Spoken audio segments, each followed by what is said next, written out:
Why are we so tired? It's a question many of us are silently asking ourselves every day, and the truth is, we're not alone. More people than ever before are dealing with a strange, often overwhelming fatigue.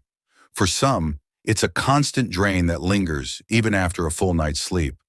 For others, it's that midday slump that seems to hit like clockwork.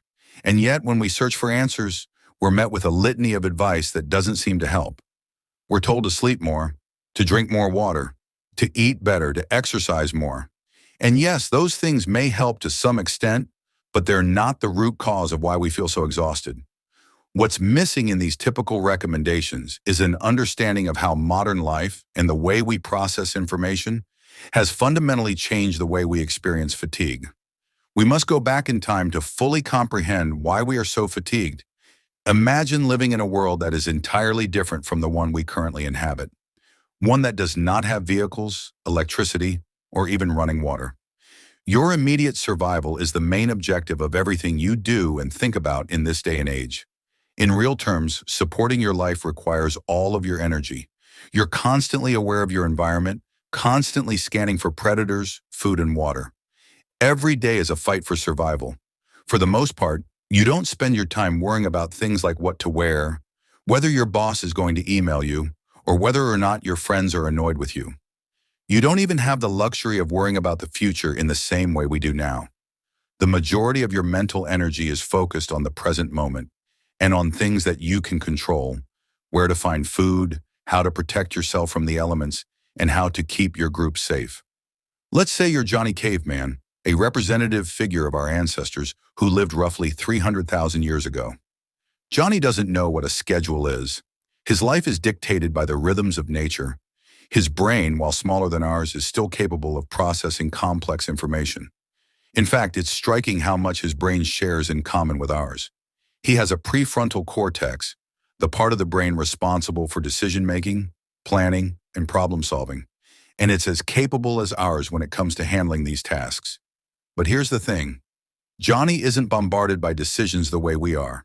He doesn't need to choose between 20 different brands of toothpaste at the store or decide whether to make a salad for lunch or order takeout.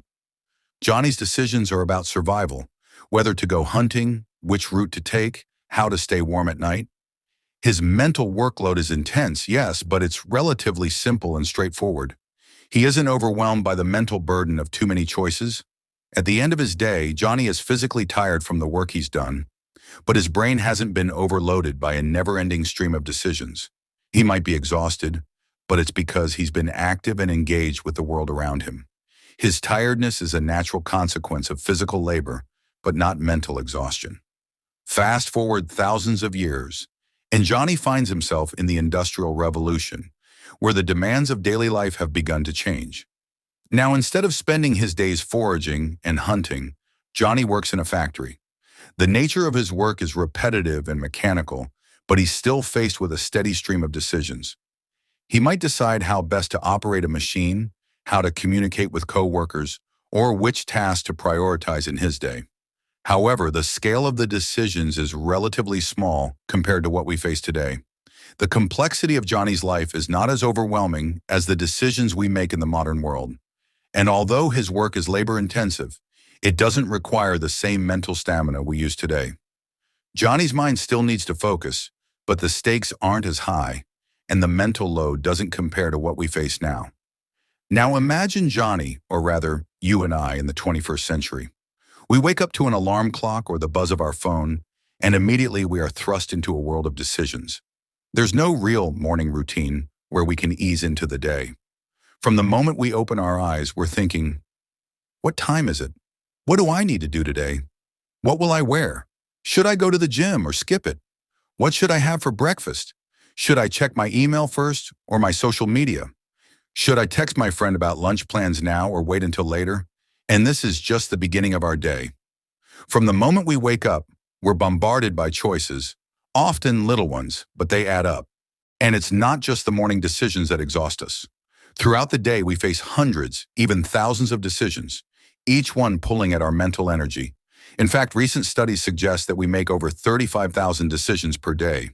Many of these decisions are small, seemingly insignificant, like whether to click on an email or scroll past a social media post. But collectively, they require more mental energy than we realize. Each decision demands attention from our prefrontal cortex, the part of the brain responsible for processing information and weighing options. It's like a muscle that gets fatigued after repeated use. Just like any other muscle in the body, the more you work it, the more tired it gets. And when it's tired, it becomes harder to make good decisions, focus on tasks, and process information. So, although we may not be physically exerting ourselves, our brains are working overtime, constantly running through calculations, options, and what-ifs. The mental energy expended on making even trivial decisions, like whether to reply to a text right away or wait, slowly builds up, leading to cognitive fatigue. This is where the concept of decision fatigue comes into play. It's not just about making decisions, it's about how our brains handle the constant influx of choices. When we make too many decisions without sufficient rest, our brains start to slow down. We become less effective at processing information, and we start to feel mentally drained. This is one of the primary reasons why we feel so tired, even if we haven't physically exerted ourselves. It's the sheer mental load that wears us down. This phenomenon is especially evident when we try to multitask. Studies show that multitasking doesn't actually save time. It can make us more inefficient and increase cognitive load. Switching between tasks requires the brain to refocus and reprocess information, which only adds to the mental strain. So when we juggle too many tasks at once, our brains essentially run out of energy faster. Additionally, it's not just about choices. A steady flow of information is another aspect of modern living. Emails, texts, social media, and news all compete for our attention in this day and age of information overload. With every new notice, we are faced with a mini decision. Should we respond, ignore, or engage? Our brains were not built to withstand the deluge of mental stimuli that results from this. This steady stream of information was not something our forebears had to cope with. However, we are supposed to digest everything at once today, which leaves us feeling disoriented, distracted, and eventually worn out. In fact, research from the Paris Brain Institute has shown that the mental fatigue we experience is not just about decisions. It's also about how our brains deal with glutamate, a neurotransmitter that helps transmit signals between neurons. The more decisions we make, the more glutamate our brains produce. While glutamate is essential for brain function, excessive glutamate in the brain can lead to cognitive fatigue. It's like having too many cars on the road. The more traffic there is, the slower everything moves.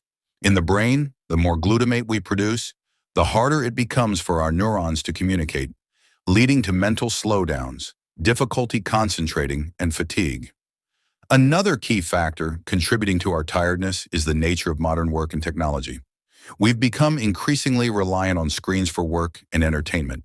But screens are incredibly stimulating, constantly providing new information, images, and sounds that demand our attention. This constant bombardment of stimuli places a strain on the brain, which can contribute to feelings of fatigue. It's no wonder that after a long day of work, many of us feel like our brains are on overload. So what can we do about it?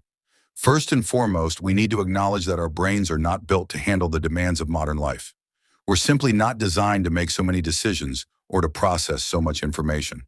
One of the most effective ways to mitigate this mental fatigue is to reduce the number of decisions we make each day. This can be as simple as creating a set routine for your mornings, cutting back on multitasking, and eliminating unnecessary choices. For instance, you might wear the same type of clothes every day or automate some of your tasks. Steve Jobs famously wore a black turtleneck and jeans every day to reduce the number of decisions he had to make. This isn't about being lazy, it's about conserving mental energy for the important decisions that matter. Another approach is to embrace the idea of breaks and rest. In many Mediterranean cultures, people take afternoon naps, a practice known as biphasic sleep. Studies have shown that taking short naps can improve brain function, help us focus, and reduce stress. In fact, research from the University of California, Berkeley has shown that naps help reset the brain and improve memory, focus, and cognitive performance. Taking breaks and allowing your brain to rest is one of the most effective ways to combat mental fatigue. It's also crucial to acknowledge the importance of slowing down. We've become so accustomed to living at breakneck speeds that we often forget the value of simply pausing and being present. The more we slow down, the more we can actually accomplish, because we're not wasting energy on unnecessary decisions or distractions. In a world that constantly tells us to do more, be more, and achieve more, it's important to remind ourselves that it's okay to slow down. In fact, it's essential.